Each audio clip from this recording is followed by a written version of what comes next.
My name is Rachel, and I thought I understood my marriage. 7 years with Daniel, living in our cozy Portland townhouse where rain tapped our windows like a familiar friend. I believed we had something solid, something real. Until that December afternoon when he came home early and said those 4 words that changed everything. We need to talk. I was decorating our living room, untangling Christmas lights while the fireplace crackled warmly.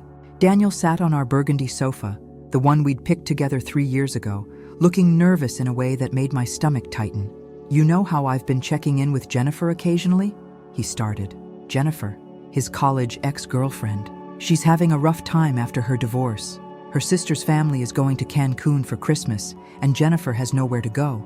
I thought maybe she could spend the holidays with us, just a few days. The words hung in the air like ornaments too heavy for the tree. Christmas was our time, our tradition. Wake up early, make hot chocolate, open presents in pajamas, drive to my parents' house in Eugene. Simple, intimate, ours. And now he wanted to invite his ex-girlfriend? "You want Jennifer to spend Christmas with us?" I repeated carefully. "She's really struggling, Rachel. It's the season of giving, right? You're so compassionate. I knew you'd understand." There it was, using my values against me, making it seem heartless to refuse. My chest tightened with emotions I couldn't name yet. "When did you tell her she could come?" He looked guilty. I kind of gave her the impression it would probably work out, so he'd already decided. This wasn't a discussion, it was a formality. How long would she stay? Christmas Eve through the 26th. 3 days. 3 days of watching my husband cater to his ex's emotional needs while I played gracious hostess in my own home. 3 days of feeling like an outsider during the most intimate time of year. "I need time to think," I said, standing abruptly. The Christmas lights fell from my lap, tangling further on the floor. "Rachel, don't be like this. It's just Jennifer. You have nothing to worry about." That phrase, "nothing to worry about," said when there's definitely something to worry about. I looked at this man I'd shared a bed with for 7 years and felt like I was seeing a stranger. I went to our bedroom and called my best friend Sophie, who lived 2 blocks away. Within seconds, she answered, concern in her voice. I explained everything, my voice cracking. "How do you feel about this?" she asked gently. Angry, hurt, confused. Part of me wants to be understanding, but another part feels completely dismissed. Those feelings are valid. "What do you want to do?" That's when the idea formed. If Daniel thought it was fine to invite someone from his past into our Christmas, maybe he needed to experience what he was asking me to go through. "Sophie, how would you feel about spending Christmas with us? And I'm thinking of inviting a few other people. People from my past Daniel might not be thrilled about." I could hear her smile through the phone. "Now this sounds interesting." The next morning, Daniel left a note on the kitchen counter. "Love you. Let's talk tonight about Christmas plans. I really think you'll like Jennifer once you spend more time with her." I crumpled the note and opened my laptop. If we were turning Christmas into a reunion tour, I'd do it right. First on my list, Marcus Webb. My ex-boyfriend from college we'd dated 3 years before breaking up amicably. I knew from social media he'd recently moved back to Portland after years abroad. I texted him, "Hey Marcus, long time. Are you in Portland for the holidays? Would love to catch up." His response came quickly. "Rachel, yes, just back from Barcelona. Would be great to see you. Would you be free for Christmas? Daniel and I are having friends over. Very casual." "Sure, sounds fun." Next was David Chen, Charlotte's brother, a surgeon at OHSU, devastatingly handsome, brilliant, and he'd asked me out multiple times before I met Daniel. I knew through Charlotte he'd be spending Christmas alone. I called Charlotte and explained my situation and plan. She burst out laughing. "Oh my God, Rachel, this is brilliant. David will absolutely do it. Fair warning, he might lay it on thick." Perfect. The thicker the better. Finally, I invited Sophie and her husband Mike as neutral parties to keep things civil while providing moral support. That evening, I made Daniel's favorite dinner, roasted chicken with rosemary potatoes. I wanted to appear completely calm when I delivered the news. After we'd eaten and I'd poured wine, I sat back down across from him. "So, I've been thinking about Christmas." He looked pleased. "And? You're right, it is the season of giving, so I've invited a few more people." "Oh? Who?" "Sophie and Mike and Marcus Webb. Remember him? My ex-boyfriend. He just moved back to Portland and doesn't have family here. He was so excited when I invited him." Daniel's face went completely still. Marcus, your ex-boyfriend Marcus. Yes. Isn't it wonderful we can all be mature adults? He's really looking forward to it. Daniel set down his wine glass carefully. Rachel, that's different. How so? Jennifer and I are just friends. We haven't had feelings for each other in years. Marcus and I are just friends too. Same situation, right? He struggled to respond. I could see the frustration building. Who else did you invite? David Chen, Charlotte's brother, the surgeon. He's spending Christmas alone, which seemed so sad. David Chen, who was obviously interested in you for years. Was he? I never noticed, I said innocently. Anyway, it'll be a full house. Jennifer, Marcus, David, Sophie, Mike, you, and me. Daniel stood abruptly. This is ridiculous, Rachel. You're being childish. That word, childish. My carefully controlled anger flared. I'm being childish? I stood too. You invite your ex-girlfriend to spend the most intimate holiday with us, dismissing my feelings completely, and I'm childish? I'm simply following your lead, Daniel. You wanted to open our home to people from our pasts who are struggling. I'm doing exactly that. It's not the same thing. Then explain how it's different. Tell me how Jennifer staying in our guest room, eating at our table, opening presents with us, is different from Marcus or David doing the same. He clenched his jaw, searching for an answer. The history is different. Jennifer and I ended things a decade ago. We broke up 9 years ago. Not much different. Try again. I don't have feelings for Jennifer. And I don't have feelings for Marcus or David. So what's the difference? We stared at each other across the table, candles flickering between us. Outside, rain pattered against the windows. Finally, Daniel's shoulders sagged. This isn't what I wanted. What did you want? For me to smile and play hostess while you reconnected with your ex? To pretend I was perfectly comfortable? I wanted you to trust me, he said quietly. Those words hit harder than anger would have. Tears pricked my eyes, but I refused to let them fall. I do trust you, but trust isn't the issue. The issue is respect, consideration. You made decisions affecting both of us without caring how they made me feel. He ran his hands through his hair. So what now? Cancel Christmas? No, everyone's coming, all of them. We're going to have exactly the Christmas you wanted. The week before Christmas was tense in ways our home had never experienced. Daniel and I moved around each other carefully, speaking in polite, clipped sentences. The space between us in bed felt like an ocean. I threw myself into preparations. Our townhouse had 3 bedrooms, ours, a guest room, and a small office. I turned the office into a bedroom for Marcus, prepared the guest room for Jennifer, and David would take the pull-out sofa. Sophie and Mike would come for the day but sleep at home. Every time I prepared something for Jennifer, I felt resentment mixed with determination. If we were doing this, I'd be the perfect hostess. Sophie came over December 23rd to help prep food. How are you holding up? She asked while we chopped vegetables. I don't know. Part of me feels vindicated, but another part feels like I'm destroying my own Christmas to make a point. You're not destroying anything. You're setting boundaries and forcing Daniel to confront his double standards. That's healthy. Is it? Because it feels petty. Sophie stopped chopping. Rachel, in 9 years with Daniel, have you ever done anything petty? I shook my head. Exactly. You're one of the most accommodating people I know. This situation, pushing you to take a stand, means something. It means he crossed a real line. That night, Daniel sat next to me on the couch during a Christmas movie. During commercials, he muted the TV. I called Jennifer. I explained the situation, that you'd invited friends too, and it would be bigger than planned. What did she say? She was surprised, asked if everything was okay between us. Is everything okay between us? I looked directly at him. He was quiet. I don't know, Rachel. I feel like I can't do anything right. I was trying to help someone struggling, and somehow I'm the bad guy. You're not the bad guy, but you hurt me. You made a decision about our lives without genuinely considering my feelings. When I tried to explain why it bothered me, you dismissed my concerns. I didn't mean to, but you did. You told me I had nothing to worry about, like my feelings were irrational. You used my compassion against me. That's not fair. He stared at the muted TV. You're right, I'm sorry. I should have really talked to you, not just informed you. It was the first real apology, and I felt tension in my chest loosen slightly. Thank you. But I still think having Marcus here will be weird, he added. I couldn't help but laugh a little. Now you know how I feel about Jennifer. He nodded slowly, and for the first time in days, we sat without heavy silence between us. Christmas Eve arrived with unusual snow for Portland. Jennifer was first to arrive at 2 p.m. I watched Daniel help her carry bags from her silver Honda. She was petite with shoulder-length blonde hair, wearing designer jeans and cashmere. Up close, I saw shadows under her eyes, tightness around her mouth. Despite everything, I felt sympathy.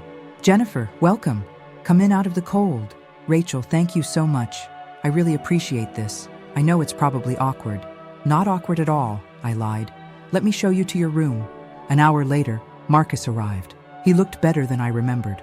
Longer hair, tanned skin, easy smile. He pulled me into a warm hug.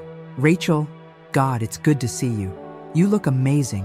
"So do you. How was Barcelona?" "Incredible. I brought wine and churros from a Spanish market downtown." Daniel appeared, and they shook hands, maintaining eye contact too intensely, like animals establishing territory.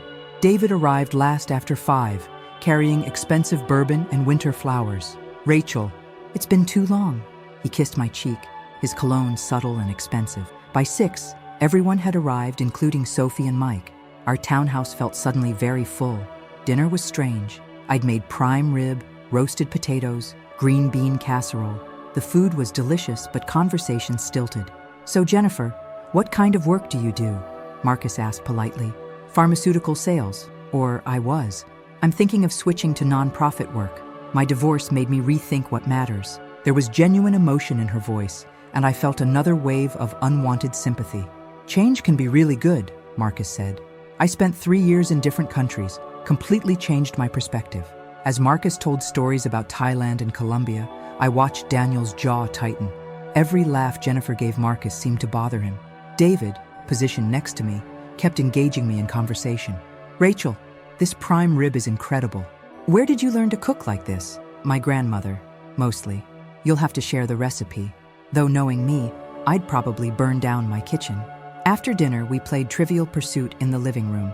Daniel and Jennifer ended up on one team, which visibly bothered him, though he couldn't protest. Marcus and I were another team. "Rachel, what year was the Declaration of Independence signed?" Marcus read. 1776, I answered immediately. "Of course you know that. You were always the history buff," Marcus said warmly. I felt Daniel's eyes boring into us. The game continued with wine flowing and everyone gradually relaxing. Jennifer was actually funny, making self-deprecating jokes. But underneath, tension simmered. Daniel kept watching Marcus and me. Around 11, Sophie and Mike left. David excused himself for a phone call. Marcus offered to help clean up.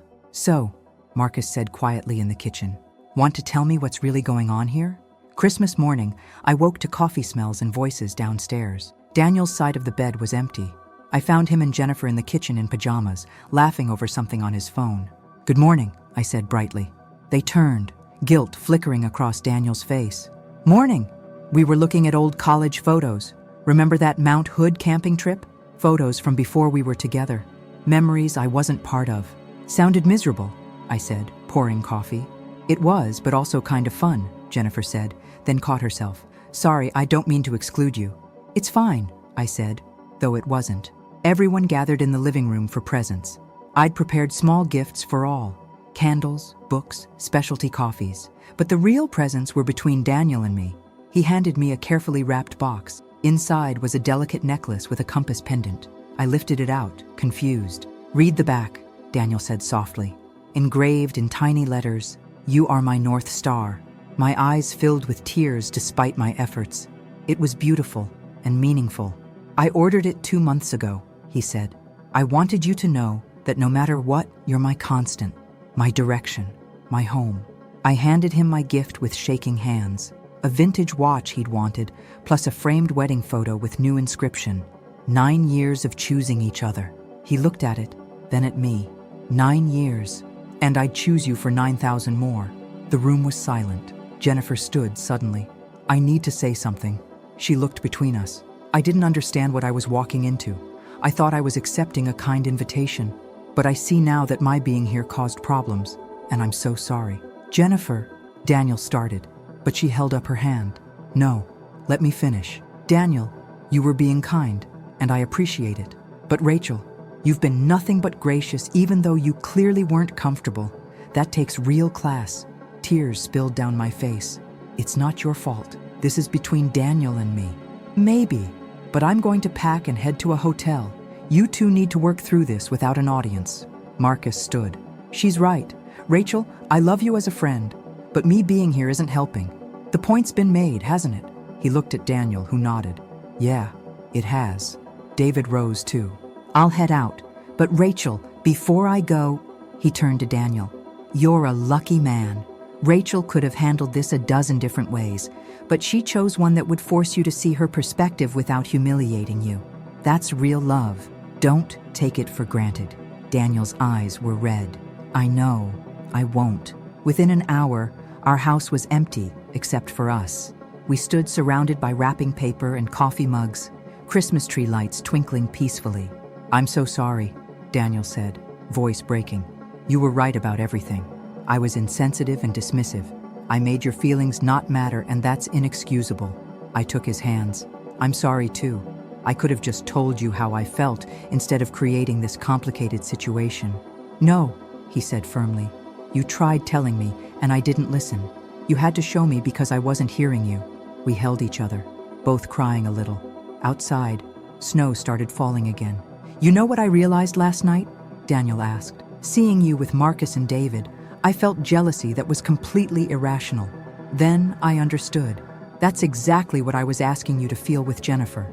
Except you had to feel it on Christmas, in your own home, without any acknowledgement. It was hard. It was hard, not because I don't trust you, because it felt like you valued her comfort over my feelings. Never again. Your feelings come first, always. We spent Christmas exactly how I'd imagined. Just us, pajamas, too many cookies, Christmas movies. We called my parents and apologized for not visiting, promising next weekend. That evening by the fire, Daniel said something unexpected. I think we should go to couples counseling. I looked at him, surprised. Really? Yeah. Not because we're in crisis, but because I want to learn how to be better at this, at us. I don't want to figure it out by trial and error. I felt a surge of love so strong it almost hurt. This was the man I'd married, willing to do the work, to grow. I think that's wonderful. We talked late into the night, really talked in a way we hadn't in months. We discussed boundaries, expectations, past hurts, future hopes. Around midnight, Daniel's phone buzzed. Jennifer, thank you both for your hospitality, starting fresh tomorrow. Rachel, you're amazing. Daniel, don't screw this up. Merry Christmas. I laughed and typed back, Merry Christmas, Jennifer. Wishing you the best in your fresh start. Marcus and David sent similar messages, glad they could help, hoping we worked things out. As we headed to bed, tired but closer than we'd been in weeks, I thought about how Christmas turned out nothing like planned yet, exactly like it needed to. We'd confronted issues we'd been avoiding, really seen each other's perspectives, remembered why we'd chosen each other. Hey, Rachel, Daniel said, climbing the stairs. Yeah? Next Christmas. How about just your parents and call it a day? I laughed. Deal. Definitely a deal. 3 months later, we sat in a therapist's office, working through communication patterns and learning new tools. It wasn't always comfortable, but it was worth it. We were building something stronger, something that could weather storms because we'd learned to talk through them. Jennifer moved back to Portland and started working at a non-profit helping people rebuild after divorce. We see her occasionally at events, friendly but boundaried. She found her path, we found ours. Marcus settled in Portland too, and we meet for coffee every few months. He's a genuine friend to both Daniel and me now. David eventually met someone perfect for him, a pediatric oncologist with a huge heart. As for Daniel and me, we learned something crucial that Christmas. Love isn't just about good times. It's about seeing things from your partner's perspective, even when uncomfortable. It's about setting boundaries while staying open. It's about choosing each other over and over again. Every year when December rolls around, we laugh about that one Christmas with our living room full of X's and awkwardness. It's our story now. Because sometimes the messiest moments lead to the most beautiful growth. Sometimes you wade through discomfort to get to deeper understanding. And sometimes the best Christmas present isn't wrapped under the tree, but realizing you're with someone worth fighting for, worth building a life with. Daniel still wears the watch. I wear the compass necklace every day. We are each other's North Star. are constant in a changing world. And that's worth more than any perfect picture book holiday could ever be.